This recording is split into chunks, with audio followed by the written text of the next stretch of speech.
Imagine an opulent black limousine gliding through triumphant crowds. In the front stands a dictator, arm raised, saluting throngs of followers.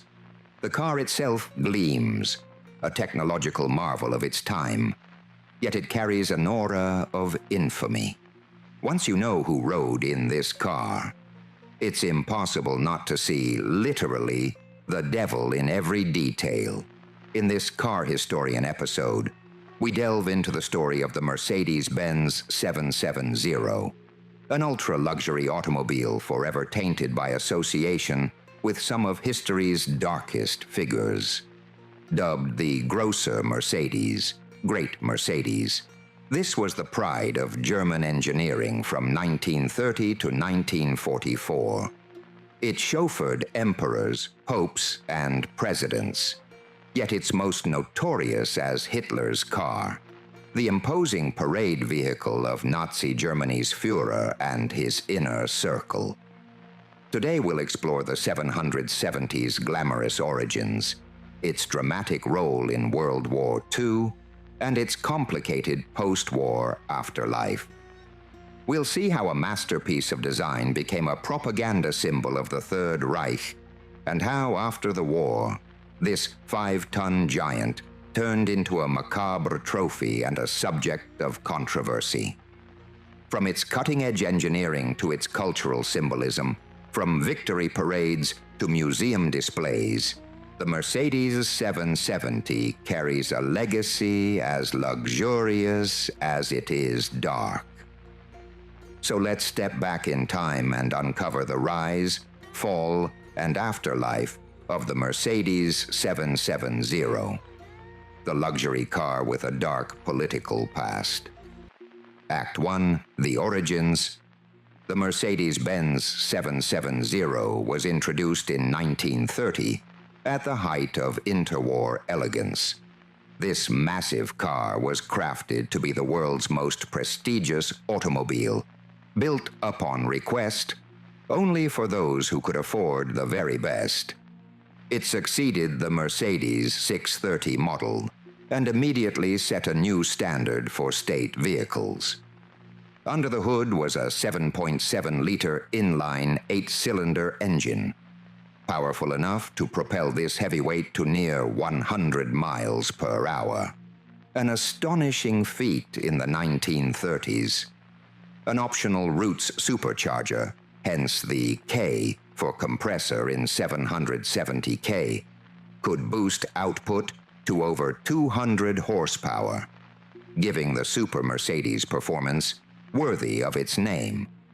Observers marveled that such a Leviathan could be both extremely expensive, obsessively engineered, and robustly constructed, outclassing even rivals like the Rolls-Royce Phantom III or Cadillac FAP16.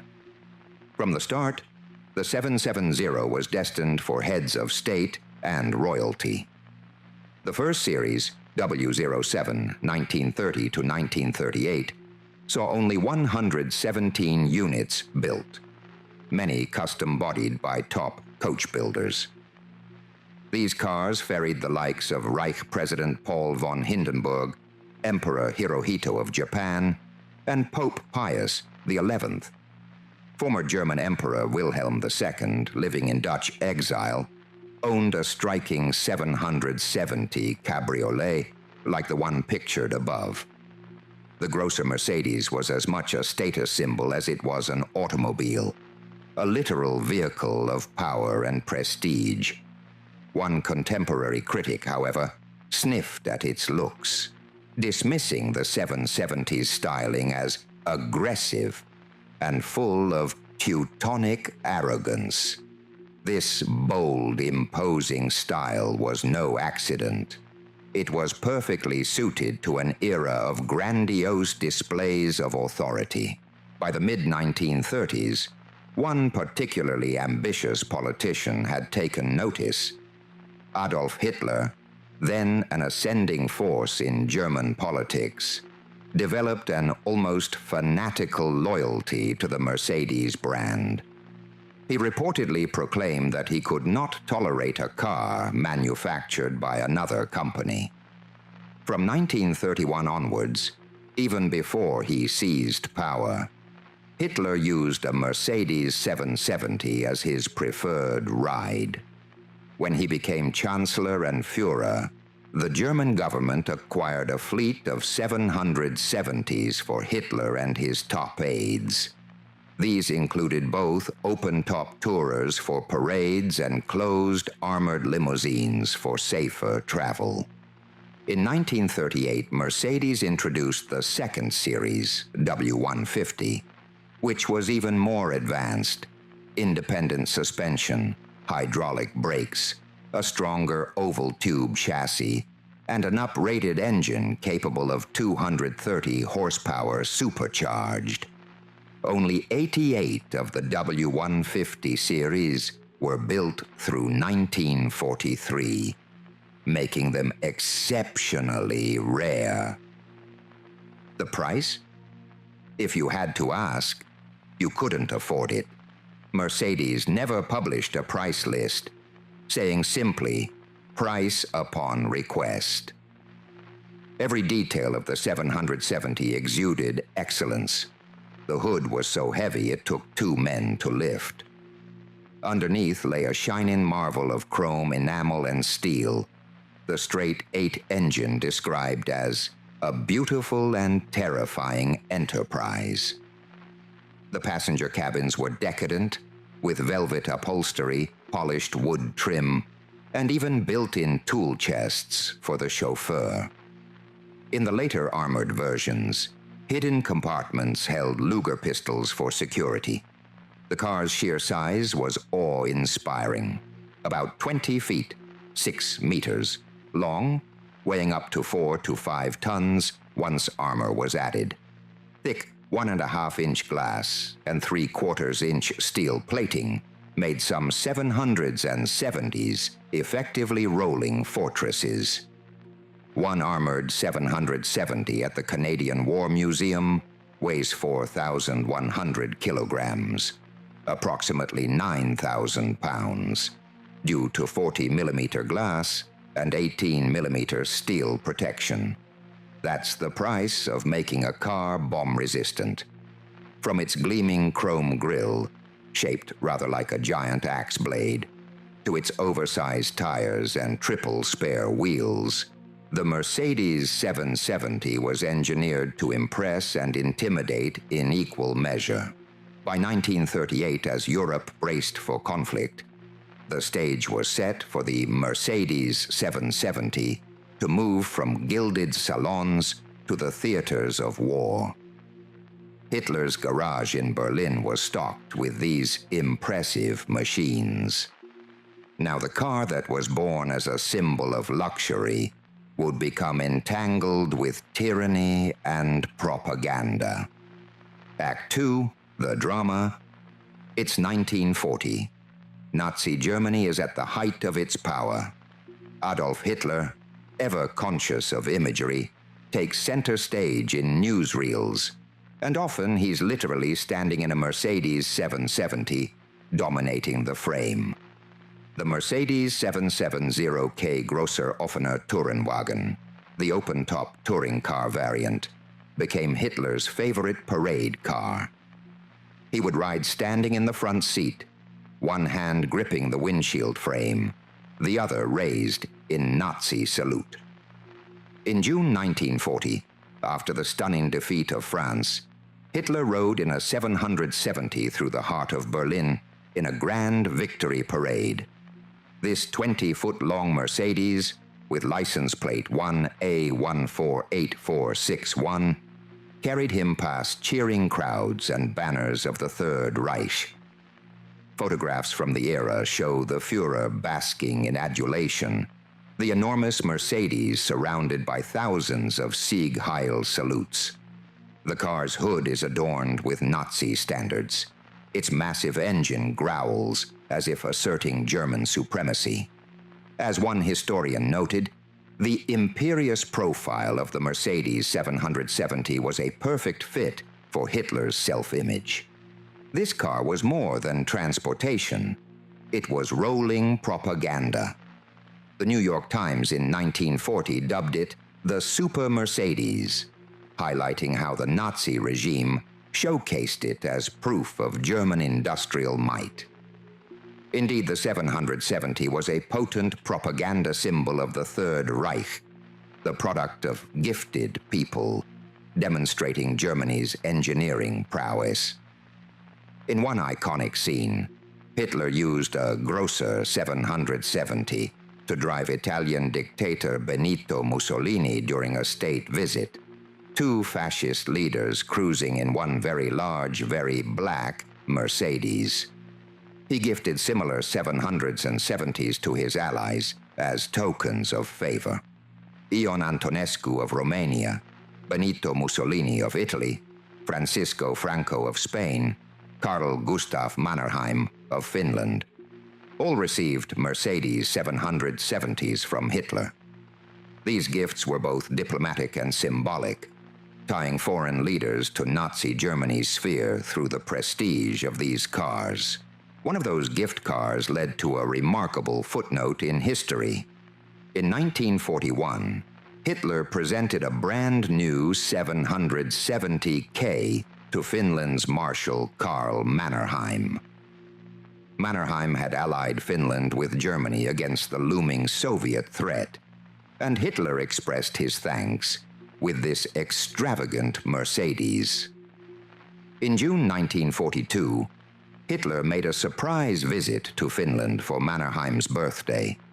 For the occasion, Hitler himself rode in that very gift car twice, to and from an airfield in southern Finland. It was technically Mannerheim's car, not Hitler's, but those two rides gave it an indelible aura. As a writer quipped, when a car has even 3 brushes with Hitler, it becomes infamous. After that, people would forever know that dark blue 770K as Hitler's car, even though it was more precisely the car he borrowed in Finland. Such was the power of association. The Mercedes 770 also became known for its extraordinary protections, which hinted at the constant threat surrounding Nazi leadership. Many of Hitler's 770s were heavily armored. On at least one, the floor was mine-resistant, and an armored panel could be raised at the back to shield against gunfire or explosions. Windows 30 millimeters thick could resist bullets. In effect, these cars formed a mobile bunker for Hitler and his guests. There are wartime rumors and tales. For example, 1770 was reportedly present during an assassination attempt or bombing, surviving where flesh and blood might not. But confirmed incidents are few. More often, the armor served as a deterrent and a psychological comfort, a steel cocoon for a paranoid regime. As Hitler's chief chauffeur Erich Kempka insisted, the Führer's cars would have maximum protection. One such car, built in late 1939 per Kempka's specifications, had every conceivable safeguard, and was intended to transport visiting heads of state in Hitler's entourage. Wherever Hitler went, these Mercedes behemoths followed, to occupied Paris, to the Eastern Front, often shipped by rail due to their size, and even to remote headquarters. Archival footage from 1941 shows a convoy of Mercedes 700s and 70s creeping through the woods to Hitler's field HQ. In the back seat, SS guards with machine pistols at the ready, a stark image of luxury entwined with menace. Another clip. Hermann Göring, head of the Luftwaffe, waves from his personal 770, resplendent in white uniform. Heinrich Himmler emerges from an armored 770 at a grim official event. These cars witnessed the making of dark history. Yet through all the pomp and violence, the machines themselves remained objects of craft and beauty. One cannot help but admire the skill of the engineers who built them. even as one recoils at the uses to which they were put. By the end of World War II, many Mercedes 700s and 70s had been lost to Allied bombings or abandoned in retreat. But those that survived the downfall of Nazi Germany were about to embark on entirely new and often bizarre journeys. The Third Reich was defeated, its leaders dead or captured. The great Mercedes limousines, once symbols of fascist power, were now spoils of war. And what an afterlife they would have. Act 3, The Aftermath. Spring 1945. Allied troops scour the wreckage of the Third Reich. In a railway yard in Bavaria, American soldiers pry open a freight carriage to discover a gigantic black Mercedes 770, slightly battle-scarred. It had been loaded on a train at Berchtesgaden, likely intended for escape, but never left the station. Initially told it was Hermann Göring's staff car, GIs repaint it olive drab with U.S. Army markings and put it to use driving American generals around occupied Germany. For a few months, this once Nazi limousine, complete with bullet-starred windows, served as an Allied victory chariot. By late 1945, the U.S. Army shipped it stateside, where it toured America to spur ongoing war bond sales, falsely billed as Göring's personal car. Only decades later did historians determine it was actually one of Hitler's own cars all along. This was not an isolated case. Throughout the post-war era, Mercedes-Benz limousines, scavenged from the ruins of Germany, had an uncanny way of popping up in American war bond drives, county fairs, and carnival midways. Almost invariably, these hulking cars were advertised as Hitler's car, whether or not they had any real link to Hitler. In the late 1940s, two such Grosser Mercedes caused a national sensation in the United States. After years of devastating war, ordinary Americans were eager for any tangible connection to the victory. Seeing Hitler's own grand car with their own eyes was perhaps the closest they could come to seeing and gloating over the defeated dictator. As author Robert Clara observed, the big black machines caused a national sensation, in large part because they were the closest many Americans could get to seeing and sneering at Hitler personally. There was a cathartic quality to it, the mightiest symbol of Nazism reduced to a fairground attraction, a trophy to be gawked at by the people whom Hitler once vowed to destroy. And gawk they did. One of these touring 770Ks crisscrossed the country for nearly a decade after 1945. It sat behind velvet ropes at Rockefeller Center in New York, drawing huge crowds. Even famous figures like Howdy Doody, a popular puppet, came to visit this macabre celebrity. The car helped raise hundreds of thousands of dollars for charities, charging Americans a small fee to glimpse or even sit in Hitler's car. It drove in parades, carrying Gold Star mothers, mothers of fallen soldiers, as honored passengers in small-town celebrations. It even made an appearance at the Illinois State Fair, with an Air Force recruit at the wheel and a giant Liberty torch mounted in back to promote U.S. savings bonds. One owner's son later boasted of how he drag raced that very Mercedes up a new stretch of highway, with a police escort no less. Such was the carnival of victory that surrounded these vehicles. In those early post-war years, the public overwhelmingly saw the ex-Nazi Mercedes as war trophies, even morbidly amusing ones.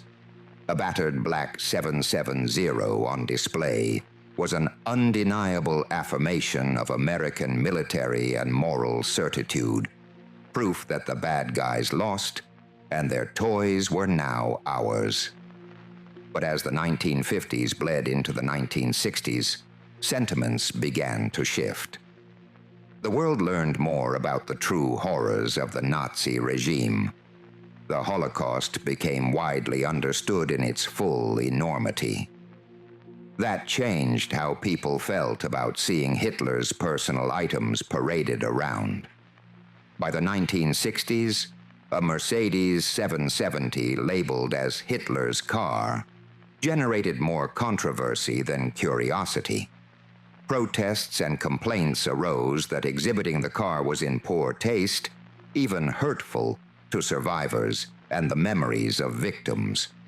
Owners who had treated the car as a lucrative sideshow or status collectible started facing public anger, even death threats in some cases.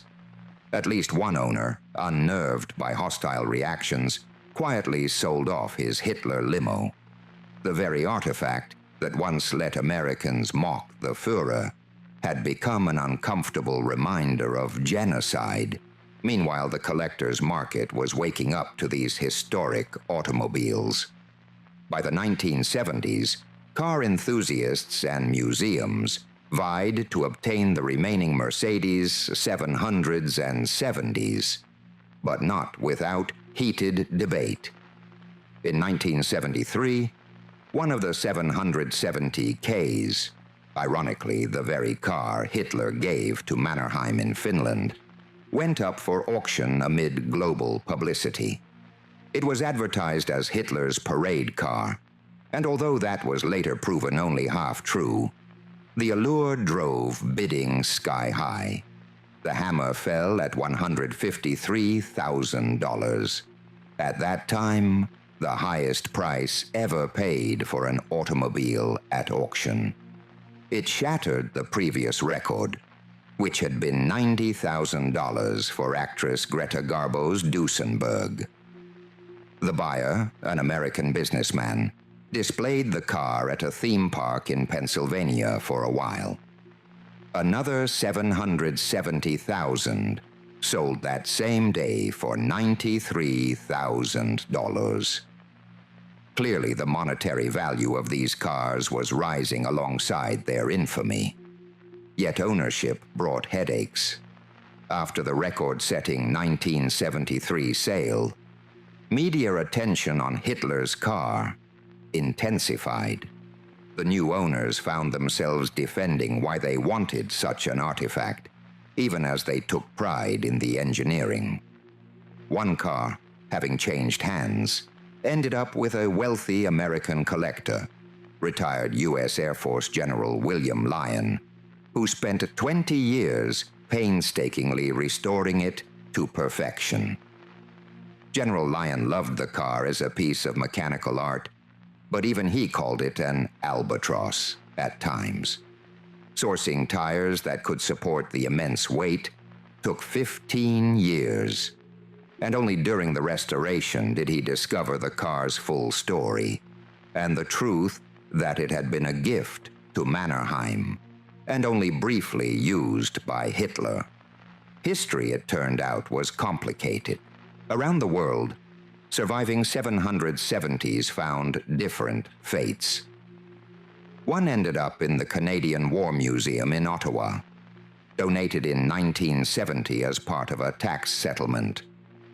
For years it was labeled as Hermann Göring's car, but after deep research in the 1980s, with help from Mercedes-Benz archives, curators confirmed it was actually one of Hitler's fleet cars delivered in 1940.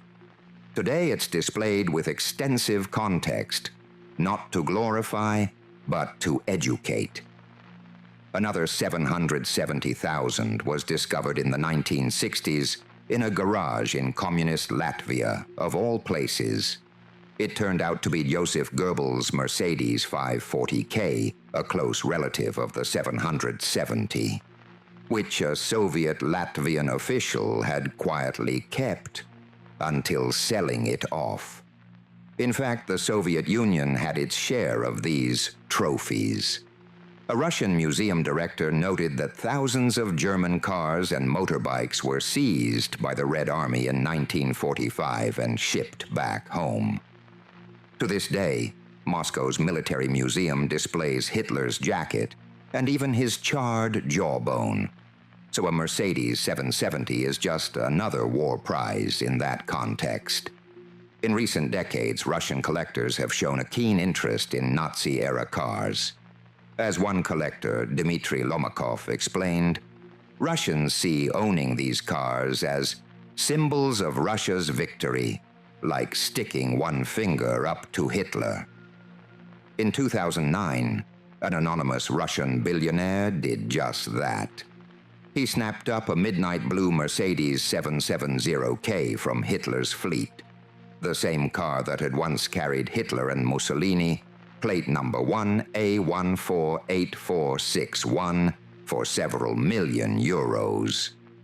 The sale was arranged quietly through a German broker who made sure all swastikas had been removed to comply with laws and to avoid glorification of Nazi symbols. The buyer's identity remains secret, but his motive might have been patriotic pride, investment, or a mix of both. Other countries dealt with the 770's legacy in unique ways. In Norway, a Mercedes 770 brought by the German occupation was, after the war, used by King Haakon VII of Norway for a time, turning a tool of oppressors into a coach for royalty, an irony that must have been palpable to Norwegians. In Czechoslovakia, a captured 770 was used by the post-war government. But when the communists took over in 1948, they found its imperial Nazi origins embarrassing. In 1952, that car was sent to a coach builder and rebodied, stripping away its recognizable Mercedes appearance. Essentially, they gave the car a disguise so it could serve the new regime without reminding anyone of Hitler. Today, that very car sits in the National Technical Museum in Prague, a Frankenstein mix of original chassis and post-war body, a testament to history's layers. Many Mercedes 770s survive only in part or not at all. One of Vidkun Quisling's Norwegian 700s and 70s was so unwanted after the war that it failed to sell even for 50 kroner, and it was eventually scrapped, with soldiers even keeping pieces of its bulletproof glass as souvenirs. On the other hand, one 770, presented to King Abdullah I of Jordan, found a place of honor in Jordan's Royal Auto Museum. Francisco Franco of Spain apparently continued using his 770, or at least kept it, long after World War II. It's now preserved in Spain's Royal Palace collection. And then there is the 770's presence in popular culture and memory. A Mercedes 770 appears in films and documentaries as a shorthand for Nazi pomp. For instance, one was used to portray Hitler's car in the 1951 film The Desert Fox about Rommel. Model kit makers and die-cast manufacturers have sold miniature versions to collectors, often carefully omitting or altering the swastika flags on the fenders. The image of Hitler riding in the 770, flanked by SS bodyguards, remains an enduring visual in history books, a chilling symbol of evil on parade. Today, whenever a Mercedes 770 comes up for public sale or display, it sparks debate. In 2018, one of Hitler's former parade cars was put on the auction block in Arizona. The auctioneers took great pains to clarify the intent. The purpose of this display is absolutely not to glorify Hitler and his destructive policies, they wrote, emphasizing that the car is shown as a memorial to the fighting prowess of American soldiers, and above all, as a reminder that the evil which this car symbolizes must never again be allowed to happen. In a nod to sensitivity, the sellers pledged 10% of the sale proceeds to Holocaust education programs.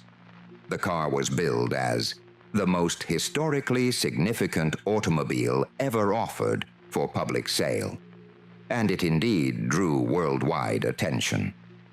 Whether it found a new owner in that 2018 sale is another story.